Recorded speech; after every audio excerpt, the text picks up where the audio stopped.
ನಮಸ್ತೆ ಎಲ್ಲರಿಗೂ. ನಾನು ಸುನೀತಾ ಎಸ್ ಗುಡೂರ್. ಇಂದಿನ ವಿಷಯ ಸೆಲ್ಫ್ ಅವೇರ್ನೆಸ್ ಅಥವಾ ಸ್ವಯಂ ಅರಿವು. ಸ್ವಯಂ ಅರಿವು ಅಂದರೆ ನಮ್ಮ ಆಲೋಚನೆಗಳು, ಭಾವನೆಗಳು ಮತ್ತು ನಮ್ಮ ನಡವಳಿಕೆಗಳನ್ನು ಸ್ಪಷ್ಟವಾಗಿ ಅರ್ಥ ಮಾಡಿಕೊಳ್ಳುವುದು. ಮೊದಲನೆಯದಾಗಿ ಆತ್ಮಾವಲೋಕನ.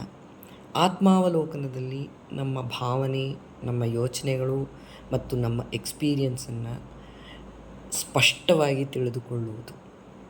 ಎರಡನೆಯದಾಗಿ ಭಾವನಾತ್ಮಕ ಅರಿವು. ಭಾವನಾತ್ಮಕ ಅರಿವು ನಮ್ಮ ನಡವಳಿಕೆಯ ಮೇಲೆ ಹೇಗೆ ಪ್ರಭಾವ ಬೀರುತ್ತದೆ ಎನ್ನುವುದನ್ನು ಸ್ಪಷ್ಟವಾಗಿ ತಿಳಿದುಕೊಳ್ಳುವುದು.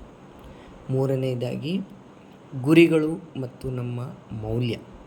ನಾವು ಯಾವ ಗುರಿಯನ್ನು ಹೊಂದಲು ಬಯಸುತ್ತೇವೆ ಹಾಗೂ ಏನನ್ನು ಮಾಡುತ್ತೇವೆ, ಹೇಗೆ ಮಾಡುತ್ತೇವೆ ಎಂಬುದರ ಬಗ್ಗೆ ನಮ್ಮನ್ನು ನಾವು ತಿಳಿದುಕೊಳ್ಳುವುದು. ಇದು ನಿಮಗೆ ಇಷ್ಟ ಆಗಿರಬಹುದು ಅಂತ ಅಂದ್ಕೊಳ್ತೀನಿ. Thank you.